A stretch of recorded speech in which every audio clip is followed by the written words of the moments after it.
Hello दोस्तों, welcome to Shashank Karma academy.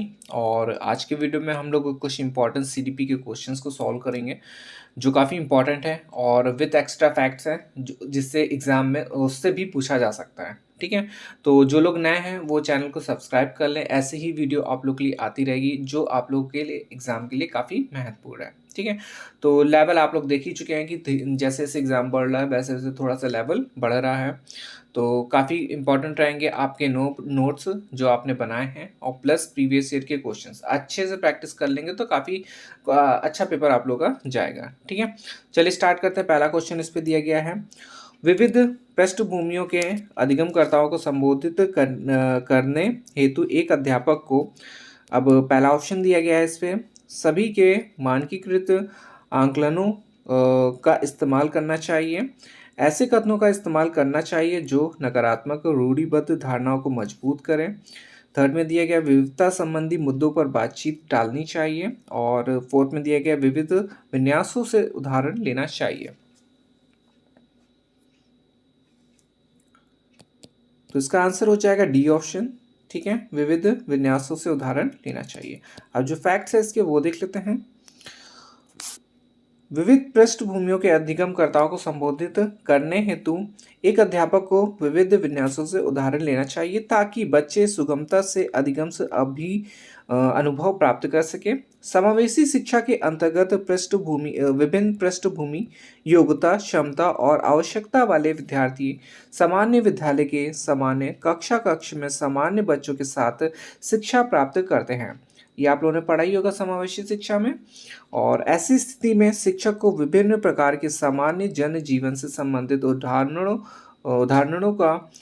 को कक्षा में प्रस्तुत करना चाहिए जिससे सभी विद्यार्थी लाभान्वित हो सके। ठीक है, तो देखिए कोई भी टीचर होगा, कोई भी पढ़ा रहा है, थ्योरी के साथ साथ अगर एग्जाम्पल प्लस कुछ भी अच्छा डायग्राम अगर है तो वो बताएगा, तो उससे क्या है बच्चे जल्दी से कैच कर लेते हैं, उनको जल्दी से समझ में आ जाएगा। ठीक है, चलिए नेक्स्ट क्वेश्चन देखते हैं।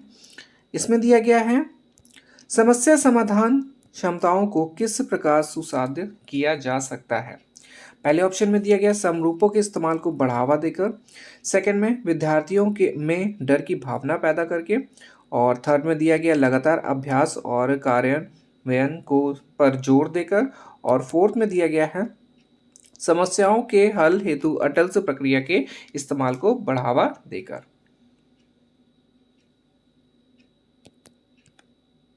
समस्या समाधान क्षमताओं को किस प्रकार सुसाध्य किया जा सकता है, बताइए। तो इसका आंसर हो जाएगा ए ऑप्शन। ठीक है, समरूपों के इस्तेमाल को बढ़ावा देकर। इस पे दिया गया है, समस्या समाधान क्षमताओं को सुसाध्य बनाने के लिए समरूपों के इस्तेमाल को देना चाहिए। दूसरे शब्दों में, प्रगतिशील शिक्षा बच्चों को समाधानकर्ता और वैज्ञानिक अन्वेषक मानती है। ऐसे में बच्चों को समस्या समाधान कौशल में निपुण होना चाहिए। बच्चों को समस्या समाधान कौशल में निपुण बनाने के लिए शिक्षक को उन्हें समरूप समस्या या एक ही प्रकार की समस्याओं को विभिन्न प्रकार से हल करने के लिए देना चाहिए। इससे बच्चों में समस्या समाधान निपुणता भी प्राप्त होती है और उनमें रचनात्मकता का विकास भी होता है। सबसे अच्छा एग्जाम्पल इसका रहेगा मैथ। ठीक है, एक क्वेश्चंस को अच्छे मतलब 2-4 प्रकार से बताना चाहिए अगर हो तो। ठीक है, चलिए नेक्स्ट क्वेश्चन देखते हैं। अधिगम कठिनाइयों से जूझते छात्रों की जरूरत को संबोधित करने अध्यापक को क्या नहीं करना चाहिए, यहाँ पे बताना है, ध्यान दीजिएगा, नहीं है यहाँ पे। तो पहले ऑप्शन में दिया गया व्यक्तिगत शैक्षिक योजना बनाना, सेकंड में दिया गया है शिक्षा शास्त्र और आकलन की जटिल रचनाओं का प्रयोग, थर्ड में दिया गया दृश्य श्रव्य सामग्रियों का प्रयोग, और फोर्थ में दिया गया रचनात्मक शिक्षा शास्त्र उपागमों का इस्तेमाल। तो इसका आंसर हो जाएगा बी ऑप्शन। ठीक है, बी ऑप्शन इसका सही है। और फैक्ट्स में देख लेते हैं। इसमें दिया गया है, अधिगम कठिनाइयों से जूझते छात्रों की जरूरतों को संबोधित करने के लिए एक अध्यापक को शिक्षा शास्त्र और आकलन की जटिल रचनाओं का प्रयोग नहीं करना चाहिए, बल्कि ऐसे बच्चों के लिए व्यक्तिगत शैक्षिक योजना बनाना चाहिए। दृश्य सामग्रियों का इस्तेमाल करना चाहिए, रचनात्मक शिक्षा शास्त्र उपागमों का इस्तेमाल करना चाहिए, उनकी शिक्षण अधिगम प्रक्रिया में सक्रिय सहभागिता सुनिश्चित करना चाहिए तथा बाधा बाधा रहित अधिगम वातावरण का निर्माण करना चाहिए। ठीक है, तो कुल मिला के पॉजिटिव ही करना चाहिए, नेगेटिव कुछ भी नहीं होना चाहिए बच्चों के प्रति। क्वेश्चन नंबर 4 में दिया गया है, सृजनात्मकता की पहचान का प्रमुख लक्षण क्या है? ठीक है, बताना है। तो इस पे दिया गया पहले ऑप्शन में अति क्रियाशीलता, अति क्रियता, और बी में दिया गया असतर्कता, और सी में दिया गया कम परिज्ञानता बोधगम्यता, और फोर्थ में दिया गया अपसारी चिंतन। तो इसका आंसर हो जाएगा डी ऑप्शन। ठीक है, अपसारी चिंतन हो जाएगा। और इसमें दिया गया है सृजनात्मकता की पहचान का प्रमुख लक्षण अपसारी चिंतन है। अपसारी चिंतन में बालक अलग अलग प्रकार से अलग अलग दिशा में सोचते हैं। देखिए काफ़ी इंपॉर्टेंट है ये, और इससे क्वेश्चन पूछा ही जाएगा, तो इसको अच्छे से देख लीजिएगा। इसमें क्या होता है कि बालक में अलग अलग प्रकार से अलग अलग दिशा में सोचते हैं, जिससे किसी एक समस्या या प्रश्न का अनेक संभावित समाधान प्राप्त करता है। यही गुण सृजनात्मकता का भी है। इसमें इसमें भी किसी समस्या का समाधान विभिन्न प्रकार से करने का गुण होता है। इस प्रकार सृजनात्मकता और अपसारी चिंतन एक दूसरे के अंतर संबंधित होते हैं। ठीक है, तो अपसारी चिंतन को याद रखिएगा, बालक अलग अलग प्रकार से अलग अलग दिशा में सोचता है इसमें भी। फिर इसके बाद क्वेश्चन नंबर 5, और इसमें दिया गया है, निम्न में से अध्यापन से अधिगम का सबसे प्रभावशाली माध्यम कौन सा है? पहले में दिया गया है बिना विश्लेषण के अवलोकन करना, सेकंड में अनुकरण से या नकल और दोहराना, थर्ड में दिया गया विषय वस्तु को यंत्रवत याद करना, और फोर्थ में दिया गया है संकल्पनाओं के बीच संबंध खोजना। इसका आंसर हो जाएगा डी ऑप्शंस। ठीक है, और इसमें फैक्ट्स देखते हैं। इसमें दिया गया है संकल्पनाओं के बीच संबंध खोजना अध्यापन अधिगम प्रक्रिया का सबसे प्रभावशाली माध्यम है, और इसके बीच संबंध खोजना बच्चों सृजनात्मकता को बढ़ावा देता है और किसी भी घटना कार्य संबंधी स्थापित करने की योग्यता का विकास करता है। इसीलिए वर्तमान प्रगतिशील शिक्षा में बच्चों के रचनात्मकता को बढ़ावा देने के लिए ऐसे शिक्षण संकल्पनाओं का उपयोग किया जाता है। ठीक है, क्वेश्चन नंबर 6 में देखेंगे, एक अध्यापिका को दिए गए किसी कार्यकलाप में छात्रों की विभिन्न त्रुटियों का विश्लेषण करना चाहिए, क्योंकि अब बताना है इस पे। पहले ऑप्शन में दिया गया इसके आधार पर वह ज़्यादा त्रुटियां करने वाले छात्रों को दूसरे छात्र से अलग कर सकती है। सेकंड में दिया गया अधिगम केवल त्रुटियों के शोधन पर निर्भर है। थर्ड में दिया गया इसके आधार पर वह दंड की मात्रा निर्धारित कर सकती है। और फोर्थ में दिया गया त्रुटियों की समझ अध्यापन अधिगम प्रक्रिया के लिए अर्थपूर्ण है। बताइए इसमें से कौन सा सही है? तो इसका आंसर हो जाएगा डी ऑप्शन। ठीक है, डी ऑप्शन सही है। और इसमें दिया गया एक अध्यापिका को दिए गए क्रियाकलाप छात्रों की विभिन्न त्रुटियों का विश्लेषण करना चाहिए। क्योंकि त्रुटियों की समझ अध्यापन से अधिगम से प्रक्रिया के लिए एक अर्थपूर्ण होती है। बच्चे किसी विषय वस्तु या कार्य को सीखते समय त्रुटियां करते हैं। ठीक है, तो देखिए कोई भी बच्चा अगर सीखेगा तो उस पर गलती तो होती है। ठीक है, हम लोग भी काफ़ी गलती कर रहे हैं स्टार्टिंग में, और फिर इसके बाद धीरे धीरे सीख गया। फिर इन त्रुटियों का अध्यापिका द्वारा विश्लेषण किया जाता है, क्योंकि वे त्रुटियां अधिगम प्रक्रिया में आने वाली कठिनाइयों और समस्याओं को पहचानने में उनकी मतलब कि अध्यापिका की मदद करती हैं। फिर अध्यापिका इन कठिनाइयों को पहचान कर समुचित उपचारात्मक शिक्षण कार्य करती है। ठीक है, फिर इसके बाद क्वेश्चन नंबर 7, और इसमें दिया गया अधिगम की अभिप्रेरणा को किस प्रकार कायम रखा जा सकता है?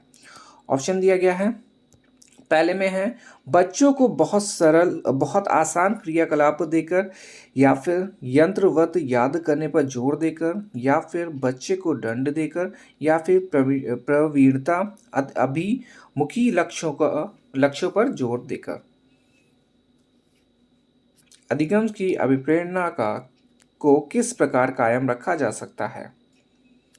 तो इसका आंसर हो जाएगा डी ऑप्शन। ठीक है, डी ऑप्शन इसका सही है।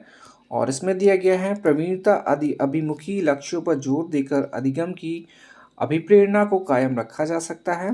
प्रवीणता अभिमुखी लक्ष्य निर्धारित करने पर विद्यार्थी पर अधिगम करता उस विषय या कार्य में महारत प्राप्त करने के लिए अधिगम करना चाहिए। ठीक है, उच्च स्तर का अभिप्रेरणा अभिविन्यास है जो अधिगमकर्ता को उस कार्य या में बेहतर करने के लिए प्रेरित करता है। ठीक है, नेक्स्ट क्वेश्चन दिया गया है इस पे क्वेश्चन नंबर 8 और इसमें दिया गया है सेम शर्मिंदगी के बारे में है। इस पे पहले वाले ऑप्शन में दिया गया है बच्चों को अधिगम से हेतु अभिप्रेरित करने के लिए बहुत प्रभावशाली है। सेकंड में दिया गया है के भाव को अध्यापन से अधिगम प्रक्रिया में बराबर पैदा मतलब कि करना चाहिए। बार बार होगा, बराबर नहीं है, बार बार पैदा करना चाहिए। और ये हटा दीजिएगा मतलब डॉट। हाँ, फिर थर्ड में दिया गया है का संज्ञान से कोई संबंध नहीं है। और फोर्थ में दिया गया का संज्ञान पर नकारात्मक प्रभाव पड़ सकता है। तो इसका आंसर हो जाएगा डी ऑप्शन। ठीक है, ये सही है इसका। और इसमें दिया गया शर्मिंदगी का संज्ञान पर नकारात्मक प्रभाव पड़ सकता है। इससे एक प्रकार का संवेग है जिसका प्रभाव संज्ञान पर पड़ता है। इजार्ड ने 10 मूल संवेग बताए हैं। ठीक है, ये याद रखिएगा।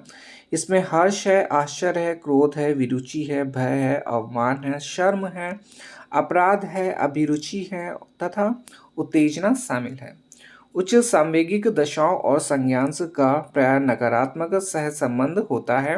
और जब व्यक्ति संवेगात्मक स्थिति उत्पन्न होती है तो उसमें सोचने समझने तर्क करने की संज्ञानात्मक क्रियाओं का लोप हो जाता है। ठीक है, नेक्स्ट क्वेश्चन देखेंगे क्वेश्चन नंबर 9 और इसमें दिया गया है अधिगम का संरचनात्मक विचार या सुझाव देता है कि ज्ञान की संरचना में पहले वाले ऑप्शन में दिए गया है बच्चे सक्रिय भूमिका निभाते हैं। सेकंड में है बच्चे पूर्ण रूप से पाठ्यपुस्तकों पर निर्भर रहते हैं। थर्ड में दिया गया है बच्चों की कोई भूमिका नहीं होती है। और फोर्थ में दिया गया बच्चे पूर्ण रूप से वयस्कों पर निर्भर रहते हैं। तो इसका आंसर हो जाएगा ए ऑप्शन। ठीक है, play an active role in, बच्चे सक्रिय भूमिका निभाते हैं। तो इस पे दिया गया है अधिगम का संरचनात्मक विचार या सुझाव देता है कि ज्ञान की संरचना में बच्चे सक्रिय भूमिका निभाते हैं। दूसरे शब्दों में देखेंगे तो आधुनिक रचनावादी मनोवैज्ञानिक जैसे पियाजे और वाइगोस्की का मानना है कि बच्चे अपने ज्ञान का निर्माण स्वयं करते हैं। ठीक है, तो ये थोड़ा सा अच्छा सेंटेंस है, तो आप लोग इसको याद रखिएगा, इससे क्वेश्चन पूछा जा सकता है। तो बच्चे अपने ज्ञान का निर्माण स्वयं करते हैं।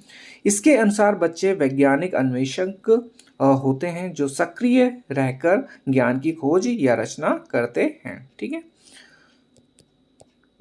और ये इस वीडियो का लास्ट क्वेश्चन है, ये क्वेश्चन नंबर 10 और इसमें दिया गया अधिगम के लिए निम्न में से कौन सी धारणा उपयुक्त है। पहला दिया गया प्रयासों में कोई भी फर्क नहीं पड़ता, असफलता अनियमित है। थर्ड में दिया गया योग्यता सुधारे है। फोर्थ में दिया गया योग्यता अटल है। क्वेश्चन नंबर 10 का आंसर ऑप्शन सी सही हो जाएगा, योग्यता सुधार है। तो इस पे दिया गया है यह अधिगम की धारणा को प्रस्तुत करने के लिए सबसे उपयुक्त कथन है। यहाँ योग्यता सुसाध्य का अर्थ किसी भी योग्यता से है जिसे व्यक्ति ने अर्जित किया है। अधिगम द्वारा उसमें सुधार किया जा सकता है। मॉर्गन और गिलीलैंड ने इसको स्पष्ट करते हुए कहा है कि अधिगम या सीखना अनुभव के परिणाम स्वरूप प्राणी के व्यवहार में कुछ परिमार्जन या सुधार हैं जो कम से कम कुछ समय के लिए प्राणी द्वारा धारण किया जाता है। इससे भी अधिगम की धारणा योग्यता सुधार्य है के रूप में स्पष्ट हो जाती है। ठीक है, तो ये हमारा कुछ इम्पॉर्टेंट क्वेश्चंस थे, ठीक है। तो इसको एक बार फिर से देख लीजिएगा, प्रैक्टिस कर लीजिएगा, इससे भी क्वेश्चंस आपके पूछे जा सकते हैं, ठीक है। चलिए मिलते हैं नेक्स्ट वीडियो में, धन्यवाद।